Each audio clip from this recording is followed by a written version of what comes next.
चवंदा आहिनि त ग़रीब माण्हू जाओ ई सूरनि लाइ आहे, ग़रीब लाइ गुरबत बिगार त बीमारी बि ॾचो। हिन मुल्क में 100 रुपए जी खंड जे किले खां वेंदे हर उन टैक्स ते डबल टैक्स आहे जेको रोज़मर्रा जी ज़िंदगी में इस्तेमाल थिए थो।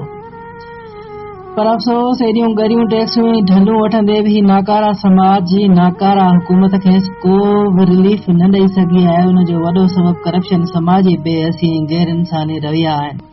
तव्हां वटि तेल त न आहे पर कमंद जी पैदावार में पूरी दुनिया में तव्हांजो 5 नंबर वॾो मुल्क आहे। छा तव्हांखे सस्ती खंड मिले थी?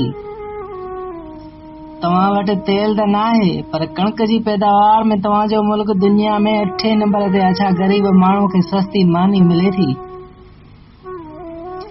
तव्हां वटि तेल त न आहे पर पूरी दुनिया में तव्हांजो मुल्क चांवरनि जी पैदावार में 10 नंबर आहे। छा ग़रीब माण्हू सुठा चांवर वठी खाई सघे थो?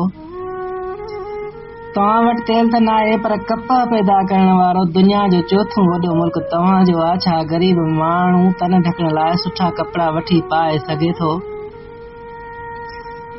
अगरि किथां तेल गैस मिले बि थो त उहो बि सरमाएदारनि, जागीरदारनि ऐं मुल्क जे अशरफिया जे 60-70 ख़ानदाननि जे फ़ाइदे लाइ आहे। अगरि सिंध या बलोचिस्तान मां किथां तेल गैस मिले थो त उहो तेल गैस पाइप लाइननि ज़रिए सिंध बलोचिस्तान जे वॾे भाउ पंजाब खे पुॼायो वञे थो।